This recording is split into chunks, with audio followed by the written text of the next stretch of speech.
ಏನ್ ಗೊತ್ತಾ ಮೇಡಮ್, ಈಗ ಇವರಿಗೆ ಅಲ್ಲಿ ಹೇಳಿದ್ರಲ್ಲ ಸಾಕ್ಷಿ ಇಲ್ಲ ಒಂದೇ ಸಾಕ್ಷಿ ಅಲ್ಲ, ಯಶೋಧ ಮಾತ್ರ ಹೇಳಿರುವಂತದ್ದಲ್ಲ. ಅಲ್ಲಿ ವರ್ಷ ಸಿಬಿಐ ಸ್ಟೇಟ್ಮೆಂಟ್ ಅಲ್ಲಿ ವರ್ಷನೂ ಕೂಡ ಹೇಳಿದ್ದಾರೆ. ಅಲ್ಲಿ 4 ಜನ ಇದ್ರು, ಕೈ ತಟ್ಟಿ ಕರೆದ್ರು. ಅದೇ ಕಾರಣದ ಮೇಲೆ ಅವ್ರ ಮೇಲೆ ರೀಇನ್ವೆಸ್ಟಿಗೇಷನ್ ಇದ್ರ ಮೇಲೆ ಆ ಕೇಸ್ ಮೇಲೆ ರೀಇನ್ವೆಸ್ಟಿಗೇಷನ್ ಮಾಡಿ ಅಂತ ಸಿಬಿಐ ಕೋರ್ಟ್ ಆದೇಶ ಮಾಡಿರುವಂತದ್ದು. ಒಂದೇದು 4 ಜನ ಯಾರು ಅಂತ ಹೇಳಿ, ಈಗ ನೀವ್ ಹೇಳಿದ್ರು 4 ಜನ ಇದ್ರು ಅಂತ ಹೇಳಿ, ನೀವ್ ಹೇಳಿ 4 ಜನ ಇದ್ರು ಅಂತ ಹೇಳಿದ್ರೆ ಯಾರು 4 ಜನ ಹೇಳಿ? ನೋಡಿದಿರಲ್ಲ, ನೀವು ನೋಡಿದ್ದೀನಿ ಅಂತ ಹೇಳ್ತಾ ಇದ್ರಲ್ಲ ಮಾಧ್ಯಮದ ಮುಂದೆ. ಅವ್ರು ಹೇಳಿ ವರ್ಷ 4 ಜನ ಯಾರು ಅಂತ ಹೇಳಿ, ಯಾರಂತ ಹೇಳಿಲ್ಲ ಇವ್ರು ಅಂತ ಹೆಂಗ್ ಹೇಳ್ತಾರೆ? ಅದು ಸೃಷ್ಟಿಕತೆ ಅಲ್ವಾ? ಯಾಕೆ ಗಡಿಬಿಡಿ ಮಾಡ್ತೀರಿ? ಗಡಿಬಿಡಿ ಅಲ್ಲ, 4 ಜನ ಅಂತ ಹೇಳಿದ್ದಾರೆ ಅಂತ ಹೇಳ್ತಾರಲ್ಲ, ಯಾರು 4 ಜನ? ನಿಜವಾಗಿ ನೋಡಿದ್ರೆ ಅದನ್ನ ಹೇಳ್ತಿದ್ರಲ್ಲ. ತಡೀರಿ, ನಾನು ಕೊಡ್ತೀನಿ, ಕಾಪಿ ಕೊಡ್ತೀನಿ, ಯಾವ ಪೇಜಲ್ಲಿ ಇದೆ ಅಂತ ಹೇಳ್ತೀನಿ. ಒಂದೊಂದಾಗಿ ನೀವ್ ಯಾಕೆ ಗಡಿಬಿಡಿ ಯಾಕೆ ಮಾಡ್ತೀರಿ? ಗಡಿಬಿಡಿ ಅಲ್ಲ, ಸುಳ್ಳು ಮಾಧ್ಯಮದ ಜನಗಳಿಗೆ ದಾರಿ ತಪ್ಪಿಸಬಾರ್ದು ಅಂತ ಹೇಳ್ತಾ ಇದ್ದೀನಿ. ಕೊಡ್ಲಿ ಬಿಡಿ, ಇವಾಗ ಹೇಳಿ ದಿನೇಶ್ ಅವರೇ ಹೇಳಿ. ಒಂದು ಯಶೋಧ ಅನ್ನುವಂತ ಸ್ಟೇಟ್ಮೆಂಟ್ ಇಂಥವರೇ ಇದ್ದಾರೆ ಅಂತ ಹೇಳಿದ್ದಾರೆ, ಒಂದನೇದಾಗಿ. ಎರಡನೇದಾಗಿ ವರ್ಷ ಅನ್ನೋ ಹುಡುಗಿ ಹೇಳಿದಾಳೆ, ನಾನು ಹೋಗ್ತಿರುವಾಗ ಕೈ ಚಪ್ಪಲಿ ತಟ್ಟಿ ಕರೆದ್ರು, ನಾನು ನೋಡ್ದೆ, ಆ ಕಡೆಯಿಂದ ಬಂದೆ ನಾನು, ಅಲ್ಲಿ 4 ಜನ ನಿಂತಿದ್ರು ಅಂತ ಹೇಳಿದ್ದಾರೆ. ಯಾರಂತ ಹೇಳಲಿಲ್ಲ, 4 ಜನ ನಿಂತಿದ್ರು ಅಂತ ಹೇಳಿದ್ದಾರೆ. ಅದೇ ಜನಾರ್ದನ ಏನು ವಾಚ್ಮ್ಯಾನ್ ಇದ್ದಾನೆ, ಪೊಲೀಸ್ ಸ್ಟೇಟ್ಮೆಂಟ್ ಅಲ್ಲಿ ಕೊಟ್ಟಿದ್ದಾನೆ. ನಾವು ಮಳೆ ಬರ್ತಾ ಉಂಟು, 4 ಜನ 2 ಬೈಕ್ ಅಲ್ಲಿ ಬಂದು ಇಲ್ಲಿ ನಿಂತಿದ್ದಾರೆ, ಯಾರಂತ ನೋಡ್ತಿದ್ದಾರೆ, ನಾನು ಬಸ್ ಸ್ಟ್ಯಾಂಡ್ ಅಲ್ಲಿ ನಿಂತ್ಕೊಂಡಿದ್ರು, ನಾನು ಅದನ್ನು ನೋಡಿದೀನಿ ಅಂತ ಹೇಳ್ತಾನೆ. ಈ ಮೂರು ಎವಿಡೆನ್ಸ್ ಇಟ್ಕೊಂಡು ಸಿಬಿಐ ಅಲ್ಲಿ ವಿಶೇಷ ನ್ಯಾಯಾಲಯ ಏನ್ ಹೇಳಿದೆ ಕೇಳಿದ್ರೆ, ಫರ್ದರ್ ಈ 3 ಜನರ ಮೇಲೆ ತನಿಖೆ ಸಮನ್ಸ್ ಜಾರಿ ಮಾಡ್ತದೆ. ಸಮನ್ಸ್ ಯಾರು ಮಲ್ಲಿಕ್ ಜೈನ್, ಧೀರಜ್ ಜೈನ್ ಮತ್ತೆ ಉದಯ್ ಜೈನ್ ಮೇಲೆ ಸಮನ್ಸ್ ಜಾರಿ ಮಾಡ್ತದೆ. ಸಮನ್ಸ್ ಜಾರಿ ಮಾಡಿದಾಗ ಇವ್ರು ಹೋಗಿ ಅದನ್ನ ಸ್ಕ್ವಾಶ್ ಮಾಡಿಸ್ಕೊಂಡ್ ಬರ್ತಾರೆ. ಅದು ಸರಿ ಇದೆ, ಸ್ಕ್ವಾಶ್ ಮಾಡಿಸ್ಕೊಂಡ್ ಬರೋದ್ರಲ್ಲಿ ಆರೋಪ ಇಲ್ಲ, ಯಾಕಂದ್ರೆ ಹಿಂದೆ ಎಲ್ಲ ತನಿಖೆ ಆಗಿದೆ ಅಂತ ಹೇಳ್ತಾರೆ, ಓಕೆ. ಆದ್ರೆ ತದನಂತರದ ಮತ್ತೆ ಚಂದಪ್ಪ ಗೌಡರ ಪಿಟಿಷನ್ ಮೇಲೆ ಅದೇ ಸಿಬಿಐ ಕೋರ್ಟ್ ಮರು ತನಿಖೆಗೆ ಆದೇಶ ಮಾಡ್ತದೆ. ಆ ಮರು ತನಿಖೆಯನ್ನು ಕೂಡ ಇದೇ 3 ಜನ ಹೋಗಿ ಕೋರ್ಟ್ ಅಲ್ಲಿ ಸ್ಕ್ವಾಶ್ ಮಾಡ್ಕೊಂಡು ಬರ್ತಾರೆ. ಅದರ ಅವಶ್ಯಕತೆ ಇವರಿಗೆ ಏನಿತ್ತು? ಅದನ್ನ ಮಲ್ಲಿಕ್ ಜೈನ್ ಮತ್ತೆ ಉದಯ್ ಜೈನ್, ಧೀರಜ್ ಜೈನ್ ಇವರೇ 3 ಜನ ಹೋಗಿ ಮರು ತನಿಖೆ ಯಾರ ಮೇಲೆ ಬೇಕಾದ್ರೂ ಆಗ್ಬೋದು, ಇವ್ರ ಮೇಲೆ ಆಗಲ್ಲ. ಯಾಕೆ ಇವ್ರು ಹೋಗಿ ಸ್ಕ್ವಾಶ್ ಮಾಡ್ಸ್ಕೊಂಡ್ ಬರ್ಬೇಕಿತ್ತು? ಡೌಟ್ ಪಡ್ತಿದ್ದೀರಿ ಅಷ್ಟೇ ಅಲ್ವಾ? ಅಂದ್ರೆ ಮರು ತನಿಖೆಗೆ ಹೇಳಿದ್ದಕ್ಕೆ ಇವ್ರು ಹೋಗ್ಬಿಟ್ಟು ಸ್ಟೇ ತಂದ್ಬಿಟ್ರು, ಹಂಗಾಗಿ ಇವ್ರ ಮೇಲೆ ಅನುಮಾನ ಜಾಸ್ತಿ ಆಗ್ತಿದೆ ಅಂತ ಹೇಳಿ ನೀವು ಅನಿಸಿಕೆ ಹೇಳ್ತಿದ್ದೀರಿ. ಅನುಮಾನ ನಾವು ಮಾಡಲ್ಲ, ಅನುಮಾನ ಇವ್ರ ಮೇಲೆ ಬೇಡ, ಅನುಮಾನ ತನಿಖೆ ಆಗ್ಲಿ ಅನ್ನೋದು. ತನಿಖೆ ನೀವ್ ಹೇಳಿದ್ದಲ್ಲ, ಸಿಡಿಆರ್ ಇದೆ, ಯಾವ್ದು ಸ್ಟೋರ್ ಲೊಕೇಶನ್ ಇದೆ, ಎಲ್ಲಿದೆ, ಯಾರ ಮನೆಯಲ್ಲಿದೆ, ಬಹುಶಃ ರುದ್ರಮುನಿ ಮನೆಯಲ್ಲೇ ಇರ್ಬೋದೇನೋ ಗೊತ್ತಿಲ್ಲ. ಯಾರು ತೀರ್ಪು ಕೊಟ್ಬಿಡ್ತಾ ಕೋರ್ಟ್ ಅಲ್ಲಿ ಎಲ್ಲಿದೆ ನಿಮ್ಗೆ? ಕೋರ್ಟ್ ಅಲ್ಲಿ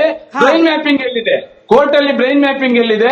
ಕೋರ್ಟ್ ಅಲ್ಲಿ ಸಿಡಿಆರ್ ಎಲ್ಲಿದೆ? ಯಾವ ಸಿಡಿಆರ್ ಕೋರ್ಟಿಗೆ ಇವ್ರು ಸಬ್ಮಿಟ್ ಮಾಡಿಲ್ಲ, ಯಾವ ಬ್ರೈನ್ ಮ್ಯಾಪಿಂಗ್ ಕೂಡ ಇವ್ರು ಕೋರ್ಟಿಗೆ ಸಬ್ಮಿಟ್ ಮಾಡಿಲ್ಲ. ಜಡ್ಜ್ಮೆಂಟ್ ಅಲ್ಲಿ ಹಿಂಗೆ ಬರೆದ್ರು ಅಂತ ಹೇಳಿ ನಾನು ಅವಾಗಲೇ ಓದದ್ನಲ್ಲ, ಏನು ಸಬ್ಮಿಟ್ ಮಾಡ್ದಲ್ಲ. ಅಫಿಷಿಯಲ್ ಇದ್ದಾರೆ. ಅಫಿಷಿಯಲ್ ಅಂದ್ರೆ ಯಾರು? ಸಿಬಿಐ ಬಂತು, ಸಿಒಡಿ ಬಂತು, ತನಿಖಾಧಿಕಾರಿಗಳು ಬಂತು, ಅವರೆಲ್ಲ ಬಂತು. ಯಾರು ಒಬ್ರು ಡಾಕ್ಟರ್ ಮೇಲೆ ಕ್ರಮ ಕೈಗೊಳ್ಳಿ ಅಂತ ಮಾಡ್ಲಿಲ್ಲ, ಅಫಿಷಿಯಲ್ ಮೇಲೆ ಕ್ರಮ ಕೈಗೊಳ್ಳಿ ಅಂತ ಏನು ವಿಶೇಷ ನ್ಯಾಯಾಲಯ ಆದೇಶ ಮಾಡಿದೆ ಅಕ್ವಿಟಲ್ ಕಮಿಟಿ ಮುಖಾಂತರ. ಅದು ಇದೆಲ್ಲ ಲೂಸ್ ಫಾಲ್ಸ್ಗಳು. ಈ ಲೂಸ್ ಫಾಲ್ಸ್ಗಳು ಏನಂದ್ರೆ ಯಾರನ್ನೋ ರಕ್ಷಣೆ ಮಾಡ್ಲಿಕ್ಕೆ ಹೋದಾಗಿದೆ ಎಲ್ಲ. ದಿನೇಶ್ ಅವರೇ, ನಾನು ಮತ್ತೆ ಅದನ್ನ ಕೇಳ್ತಾ ಇದ್ದೀನಿ. ದಿನೇಶ್ ಅವರೇ, ನಾನು ಒಂದೇ ನಿಮಿಷ ಅದಕ್ಕೆ ಮತ್ತೆ ಕೇಳ್ತಾ ಇದ್ದೀನಿ. ಈಗ ಮರು ತನಿಖೆಗೆ ಹೋದಾಗ ಸ್ಟೇ ತಂದಿದ್ದು ನಿಮ್ಗೆ ಅನುಮಾನಕ್ಕೆ ಕಾರಣವಾಯ್ತು, ಅಲ್ಲಿ ಬಲವಾದ ಸಾಕ್ಷ್ಯ ಇಲ್ಲ, ಬಟ್ ಅನುಮಾನಕ್ಕೆ ಕಾರಣವಾಯ್ತು. ಹಾಗೆ ತನಿಖಾಧಿಕಾರಿಗಳ ಲೂಪ್ ಹೋಲ್ಸ್ ಇರೋದು ಯಾರನ್ನು ಪ್ರೊಟೆಕ್ಟ್ ಮಾಡೋಕೋಸ್ಕರನೇ ಲೂಪ್ ಹೋಲ್ ಆಗಿದೆ ಅನ್ನೋ ಅನುಮಾನ. ಇದಕ್ಕೂ ಕೂಡ ಇದು ಕರೆಕ್ಟ್ ಆಗಿ ಲೂಪ್ ಹೋಲ್ ಇರೋದೇ ಯಾರನ್ನು ಪ್ರೊಟೆಕ್ಟ್ ಮಾಡ್ಲಿಕ್ಕೆ, ಇದಕ್ಕೂ ಸಾಕ್ಷ್ಯ ಇಲ್ಲ, ಅನುಮಾನದ ಮೇಲೆ ಹೇಳ್ತಿದ್ದೀರಿ ನೀವು. ಅಲ್ಲ, ಕೋರ್ಟಿಗೆ ಯಾವುದೂ ಇಲ್ಲ. ನೀವು ಇಂಥ ಒಂದು ಪ್ರಕರಣದಲ್ಲಿ ನೋಡಿ, ಪೊಲೀಸ್ ಹೇಳ್ತಾರೆ ಸಂತೋಷ್ 2 ದಿನ ಮುಂಚೆ 2 ತಿಂಗಳಲ್ಲಿ 2 ಸಲ ಅಲ್ಲಿ ಲಾಡ್ಜ್ ಬಂದು ಇದ್ದೋಗಿದ್ದಾನೆ ಅಂತೇಳಿ ಅವರು ವರದಿ ಮಾಡ್ತಾರೆ. ನಿಮ್ಮ ವಾದಕ್ಕೆ ಸೂರ್ಯ ಮುಕುಂದ್ ಅವರು ಆಡ್ ಮಾಡ್ತಿದ್ದಾರೆ, ಕೇಳಿಸ್ಕೊಳ್ಳಿ. ನಿಮ್ಮ ವಾದಕ್ಕೆ ಸೂರ್ಯ ಮುಕುಂದ್ ಅವರು ಆಡ್ ಮಾಡ್ತಿದ್ದಾರೆ, ಕೇಳಿಸ್ಕೊಳ್ಳಿ. ಈಗ ಇದು ಪೇಜ್ ನಂಬರ್, ನಿಮ್ಮ ಹತ್ರ ಜಡ್ಜ್ಮೆಂಟ್ ಇರಬೇಕು, ಪೇಜ್ ನಂಬರ್ 50 ನೋಡಿ, ಪ್ಯಾರಾಗ್ರಾಫ್ ನಂಬರ್ 81. ಅದರಲ್ಲಿ ಇದು ಕ್ರಾಸ್ ಎಕ್ಸಾಮಿನೇಷನ್ ಅಲ್ಲಿ ಹೇಳ್ತಾರೆ, ಈ also admitted that there is a bus stop opposite to Prakruti Chikitsalaya which is adjacent to the main road and a watchman would be present in the main gate and CCTV cameras is also installed. in the main gate, PW25 deposed that he had taken the details of tower dump of various mobile numbers, but he did not handed over the said details to his successor. ಸರಿ. He ಅಂದ್ರೆ further ನೀವು Yogesh he Kumar admitted he Yogesh did not Kumar collected the CCTV footages installed in the main gate of Prakriti Chikitsalaya. ಸರಿ. He further admitted that he enquired one Ashrat, who was a co-passenger, travelled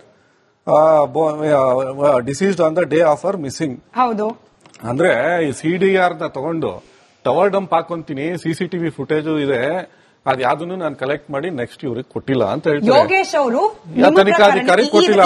ಇದರಲ್ಲಿರೋ ಅಂಶದ ಪ್ರಕಾರ ಯೋಗೇಶ್ ಕುಮಾರ್ ಅವರು ಸಿಬಿಐಗೆ hand over ಮಾಡಿಲ್ಲ. ಸಿಬಿಐಗೂ hand over ಮಾಡಿಲ್ಲ, ಅವರ ಮುಂದಿನ ತನಿಖಾಧಿಕಾರಿಗಳಿಗೂ ಕೊಟ್ಟಿಲ್ಲ. ಯಾಕೆ ಕೊಡ್ಲಿಲ್ಲ? ನ್ಯಾಯಾಲಯದಲ್ಲಿ ಅದು ಮಾರ್ಕ್ ಆಗ್ಬೇಕಾಗಿತ್ತಲ್ಲ. ಸಿಡಿಆರ್ ಡಂಪ್ ಹಾಕಿದ್ರೆ ಡಂಪ್ ತಗೊಂತೀರಾ, ಅದನ್ನ ಯಾಕೆ ನೀವು part of the charge sheet ಮಾಡಲ್ಲ? ಪಾರ್ಟ್ ಆಫ್ ದಿ ಇದು ಇನ್ವೆಸ್ಟಿಗೇಷನ್ ಗೆ ಇದು ಈ ತರದ ಅನುಮಾನಗಳಿಗೆನೆ ಮಹಾಬಲ ಶೆಟ್ರನೆ ನಾನು ಆಗ್ಲೇ ಹೇಳ್ತಾ ಇದ್ದ ಹಾಗೆ 6 ಗಂಟೆ ಸಮಯದಲ್ಲಿ ಊಟ ಮಾಡಿರಬಹುದು ಅನ್ನೋ ವಿಚಾರಕ್ಕೆ ಸಂಬಂಧಪಟ್ಟಂತೆಯೂ ಕೂಡ ಇಲ್ಲೂ ಕೆಲವೊಂದಷ್ಟು ಅಂದ್ರೆ ವರದಿಗೂ ಅಂದ್ರೆ ಪೋಸ್ಟ್ ಮಾರ್ಟಮ್ ಅದಾದ ನಂತರದಲ್ಲಿ ಬಂದ ವರದಿ, ಹಾಗೆ ಕೋರ್ಟ್ ಯಾವ ರೀತಿಯಾದ ಜಡ್ಜ್ಮೆಂಟ್ ಅನ್ನ ಕೊಟ್ಟಿದೆ ಅದಕ್ಕೂ, ಹಾಗೆ ಇದೊಂದು ಮಿಸ್ಸಿಂಗ್ ಲಿಂಕ್ ಆಗಿ ಉಳಿದು ಬಿಡ್ತಲ್ಲ. ಈ 4 ಕಾಲದಿಂದ 5 ಗಂಟೆ ಒಳಗೆ ಅತ್ಯಾಚಾರ ಹಾಗೆ ಕೊಲೆ ಆಗಿದ್ದೇ ನಿಜವಾದ್ರೆ 6 ಗಂಟೆ ಹೊತ್ತಿಗೆ ಹೆಂಗಪ್ಪ ಸತ್ತಿರೋ ಒಂದು ಹೆಣ್ಮಗಳು ಎದ್ದು ಬಂದು ಊಟ ಮಾಡ್ಲಿಕ್ಕಾಗತ್ತೆ? ಅತ್ಯಾಚಾರಕ್ಕೆ ಒಳಗಾದ ಹೆಣ್ಮಗಳು ಎದ್ದು ಬಂದು ಊಟ ಮಾಡ್ಲಿಕ್ಕಾಗತ್ತೆ? ಅದ್ರ ಬಗ್ಗೆ ಸಿಬಿಐ ಕುಲಂಕುಷಗೆ ಒಂದು ರಿಪೋರ್ಟ್ ಕೊಟ್ಟಿದೆ. ನಾನು ಈ ಪೋಸ್ಟ್ ಮಾರ್ಟಮ್ ರಿಪೋರ್ಟ್ ನೋಡಿರೋರು. ಈ ಆದಮ್ ಮತ್ತು ರಶ್ಮಿ ಅವರದ್ದು 25 ಹಿಂದಿದ್ದು ಪೋಸ್ಟ್ ಮಾರ್ಟಮ್ ರಿಪೋರ್ಟ್ ತೆಗೆದಾಗ ಎಲ್ಲಾ ರಿಪೋರ್ಟ್ ಅಲ್ಲಿ ಹೊಟ್ಟೆ ಫುಲ್ ಇದೆ. ಅವರ ರಿಪೋರ್ಟ್ ಅಲ್ಲಿ ಎಲ್ಲದರಲ್ಲಿ ಇದು ಡ್ಯೂಡಿನಮಲ್ಲಿ ಇದೆ, ಹೊಟ್ಟೆಯಲ್ಲಿದೆ ಅಂತ ಬರೆದಿದ್ದಾರೆ ಅವರು. ಇದ್ರ ಬಗ್ಗೆ ಸಿಬಿಐ ಒಂದು ರಿಪೋರ್ಟ್ ಕೊಟ್ಟಿದೆ. ಇದ್ರ ಬಗ್ಗೆ ಅವ್ರ ಬಗ್ಗೆ ಎನ್ಕ್ವೈರಿ, ಡಿಪಾರ್ಟ್ಮೆಂಟಲ್ ಎನ್ಕ್ವೈರಿ ಆಗ್ಬೇಕು, ಅವರೆಲ್ಲಾ ರಿಪೋರ್ಟ್ ಈ ತರ ಕೊಟ್ಟಿದ್ದಾರೆ ಅಂತ ಒಂದು. ಇನ್ನೊಂದು ಊಟ that was misleading statement by ಆ ಡಾಕ್ಟರ್ಸ್ ಪೋಸ್ಟ್ ಮಾರ್ಟಮ್.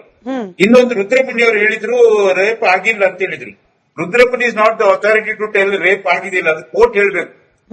ರುದ್ರಮುನಿ ಅವರು ಖಾಲಿ ಅಸಲ್ಟ್ ಆಗಿದಿಲ್ಲ ಅಂತ ಮಾತ್ರ ಹೇಳ್ಬೇಕು ವಿನ ಅವರು ಅದ್ ಯಾಕೆ ಹೇಳಿದ್ರಂತ ಅದು ರುದ್ರಮುನಿ ಹತ್ರನೇ ಕೇಳ್ಬೇಕು. ಇದು ಇಂಥದೆಲ್ಲ ಸ್ಟೇಟ್ಮೆಂಟ್ ಬಂದ್ರಿಂದ ಮಿಸ್ಗೈಡ್ ಆಗಿದೆ ಎಲ್ಲ. ಮತ್ತೊಂದು ಪ್ರಕೃತಿ ಚಿಕಿತ್ಸಾಲಯ ಹತ್ರ ಸಿಸಿಟಿವಿ ಇರಲಿಲ್ಲ. 2012 ಅಲ್ಲಿ ಸಿಸಿಟಿವಿ ಇರಲೇ ಇಲ್ಲ.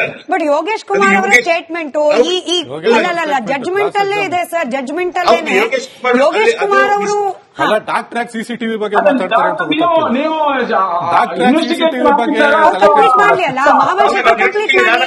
ನಾನು ಸ್ಪಾಟಿಗೆ ಹೋಗಿದ್ದೇನೆ, ನಾನು ಕ್ರೈಮ್ ಸೀನಿಗೆ ಹೋಗಿದ್ದೇನೆ. ಅಲ್ಲಿ ಈ ಯೋಗೇಶ್ ಕುಮಾರ್ ಅನ್ನೋರು ಮಿಸ್ಲೀಡ್ ಆಗಿದೆ.